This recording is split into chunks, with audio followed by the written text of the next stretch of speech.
Sebelum beliau kondur, itu beliau meninggalkan 2 perkara. Yang pertama perjuangan Waqidiyah atau Waqidiyah. Yang meliputi 3 perkara tadi. Soal Waqidiyah sebagai amalannya, ajar Waqidiyah sebagai pedoman kehidupannya, peristiwa dan pandang bulu. Di samping itu beliau juga meninggalkan lembaga yang namanya PSB. Jadi beliau meninggalkan 2 perkara sebagai jimat yang perlu kita uri-uri, yang kita hidupi, dan yang perlu kita jaga kemurniannya. Ya. Beliau itu orangnya itu kritis. Dengan kekritisan beliau, maka beliau meninggalkan 2 perkara. Beliau menyadari dan preso kalau hanya satu Waqidiyah, nanti tidak ada yang menjadi wadah. Tidak ada yang membantu bagi pengawal Waqidiyah. Sehingga beliau menciptakan wadah yang namanya PSB, yang bertujuan memudahkan proses kerja Waqidiyah. Di dalam PSB itu ada yang namanya PDPRT, atau sekarang lazimnya menurut pemerintah ADART. Ya. Di dalam PDPRT yang telah dicapak Astane Mbayai di situ, yang perlu saya terangkan adalah lambang daripada perjuangan Waqidiyah. Dan lambang itu ada warna putih dan hitam. Artinya terang dan gelap. Sama dengan bila tadi. Yang terang adalah Allah menciptakan, menggerakkan, menghendaki yang diri terang. Nah, yang gelap, Allah menciptakan, menggerakkan yang tidak diridhoi. Hanya diizini saja. Maling itu diizini, ngerampok diizini. Tapi tidak mendapat ridho Allah Subhanahu wa taala di situ. Lah beliau itu sudah mengkiaskan di dalam lambang daripada perjuangan Waqidiyah itu warna dasar hitam dan putih.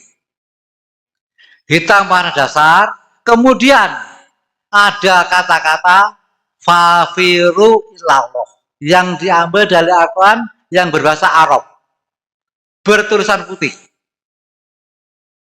Ya. Kemudian berbentuk lingkaran, bagaikan telur setengah bulat. Dan dengan ada garis-garis lengkung sebagai hiasan. Nah di situ ada maknanya. Kenapa kok yang berbunyi favorit putih kok gak hitam? Nah dikarenakan bila favorit datang di daerah hitam, maka hitam berubah menjadi putih. Misalkan di dalam hati seseorang itu hitam, kemudian dia mengenal Waqidiyah, adalah maka itu akan putih. Artinya membersihkan yang favorit Allah itu membersihkan yang kotor. Perjuangan favorit Allah membenahi keimanan yang rusak. Artinya itu. Sedangkan lingkaran setengah bulat itu bumi. Di mana bumi itu ada favorit Allah, maka di situ akan bersih dan orang-orang akan menjadi iman dan takwa. Artinya itu. Sedangkan garis-garis lengkung sebagai hiasan itu bermakna Asmaul Husna, dengan favorit Allah, dengan 99 asma Allah, maka kita akan menjadi golongan mutakin masuk itu.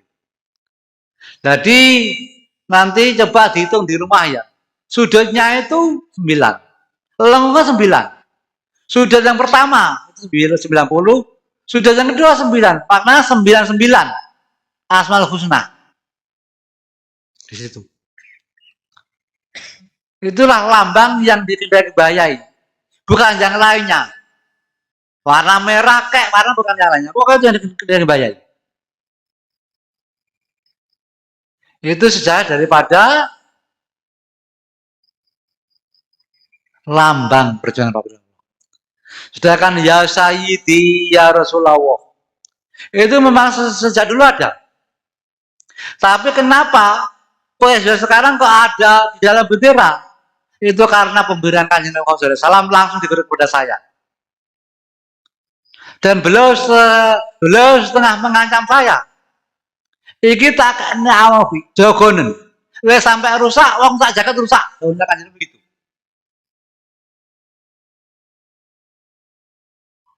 Sehubungan dengan kejadian demi kejadian, Kanjeng Nabi itu kadang menemui saya, Nabi Khidir nemui saya, Mbah Romon yang nemui saya. Itu kenapa terjadi? Maaf, saya jelaskan sekalian, biar tidak menimbulkan fitnah, biar tidak ada suudon dan terjadi perpecahan.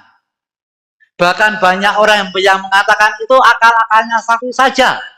Akal-akalnya sapi saja, ben orang percaya kalau disuruh bayar. Ada yang alasan sapi saja, orang biar mantu ada sapi. Maaf.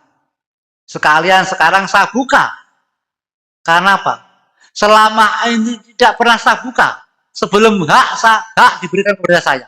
Khusus untuk malam hari ini, Mbak memberikan hak saya untuk membuka itu semuanya. Ya. Sekitar 2 atau 3 tahun yang lalu, Mbah Romai dawuh, kowe golek uang PSB ilang pitu. Acara di Ponorogo di sana awal daripada langkah-langkah kemasan pagi dia. Gitu. Dan sekarang di PSB sudah hilang orang pitu, meninggal dunia orang yang taat kepada PSB. Orang 7. Di Ponorogo, Pak Tuhan. Pak Tuhan. Di Malang ada 3. Dapat 3 ya? Pak Yaya, Pak Sipa. Di Kediri ada 2. 3. Pak Sugeng, Pak Tekno, Pak Mego. Di Nganjuk ada 1 taruh dari 7.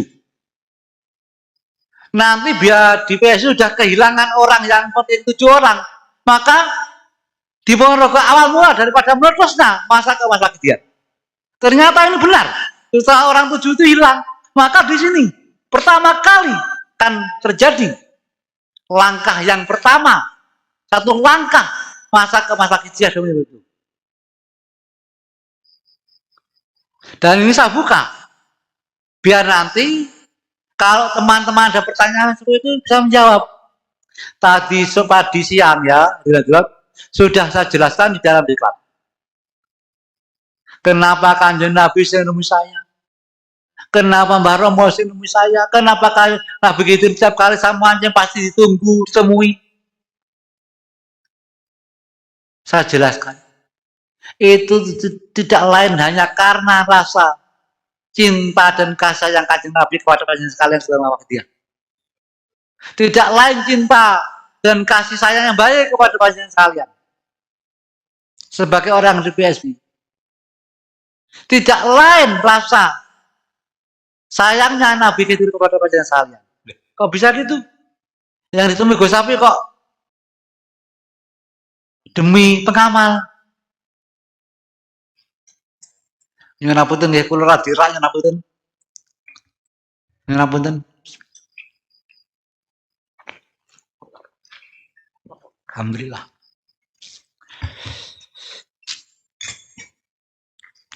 Karena Safi sebagai zuriat Mbah Yai sekaligus dipercaya sebagai pembina, itu orangnya bodoh, orangnya dhaif, orangnya fakir ilmu.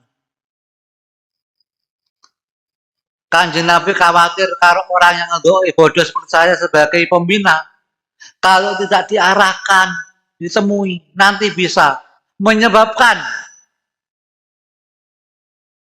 kekeliruan. Kalau Safi yang bodoh, yang hina ini keliru, bagaimana yang mengikuti di belakang Safi? Ini sudah 2 kali saya ucapan. Mbah Romo nemui saya, khawatir kalau pengamal terjerumus ke dalam kenistaan karena Safi tidak mampu untuk mengarahkan kepada yang benar. Maka itu Mbah Yai membimbing Safi yang bodoh setiap saat, biar mampu mengarahkan teman-teman dulur-dulur pengawak yang di US.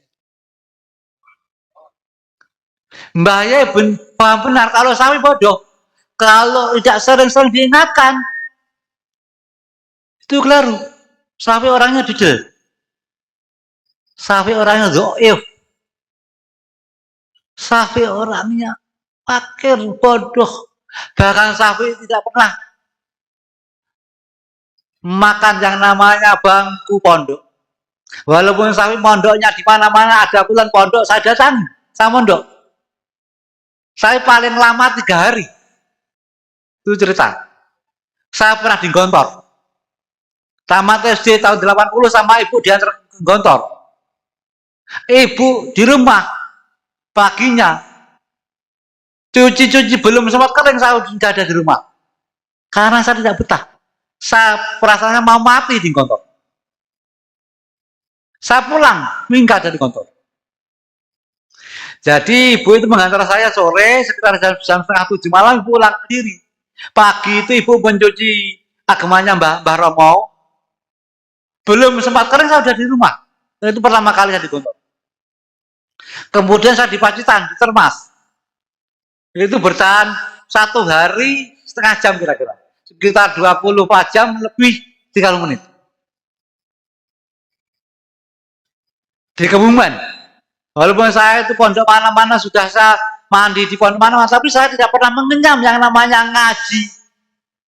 Tidak pernah. Makanya itu beliau Mbah Romai tahu kalau saya doif tentang itu. Sehingga Mbah Romai selalu mengarahkan, mendidik setiap langkah-langkah sapi biar menjadi petunjuk jalan yang benar. Untuk menunjukkan teman-teman jangan sekalian. Nah begitu, selalu memberikan sapi, selalu kerap pada sapi. Kenapa? Karena begitu kita tahu, sapi orang didel. Sapi orangnya itu keras hatinya. Sehingga setiap kali saya mancing tiba-tiba beliau tahu, saya diperingatkan, kok jong ini selalu. Karena apa? Karena sapi bukannya sapi istimewa, tidak. Sapi bukan istimewa. Sapi adalah seorang yang menjadi kotornya masyarakat. Tapi yakinlah, itu semuanya karena sayangnya Kanjeng Nabi kepada umat akhir zaman yang benar-benar mengikuti tuntunan Rasulullah. Saking sayangnya Mbah Romai kepada pengamal yang benar-benar lurus.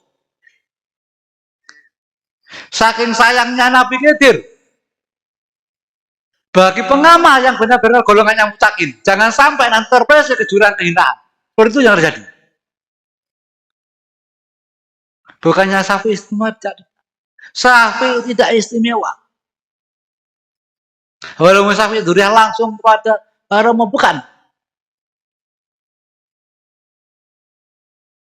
Hadirin inilah yang sebenarnya. Kenapa baru kali ini saya ungkapan. Sebenarnya nafsu saya sudah tidak terima saat orang-orang saudara-saudara di lembaga yang lain. Bahkan banyak mengatakan itu bohong, akal-akalnya Gus Sapi. Biar orang percaya manut Gus Sapi. Gus Sapi mencari keuntungan. Maaf. Kalau saat itu Mbah Romo sudah memberi hak saya untuk ucapan, ini saya ucapan. Kenapa saat itu tidak saya ucapkan? Walaupun saya terasa pedih di hati. Karena Mbah Romo belumlah memberikan hak itu kepada saya untuk memutarkan ini. Dengan Mbah Romo. So, wayai terang. Wayai kapan? Leswang PSBI hilang pitu dan acara ini Ponorogo awal-awali. Alhamdulillah sekarang. Dan mudah-mudahan ini tidak menjadi hijab bagi diri kita. Mudah-mudahan menjadikan jalannya inayah rahmat, jalannya hidayah taufik, sehingga kita mendapat ridho dan amanah subhanahu wa ta'ala.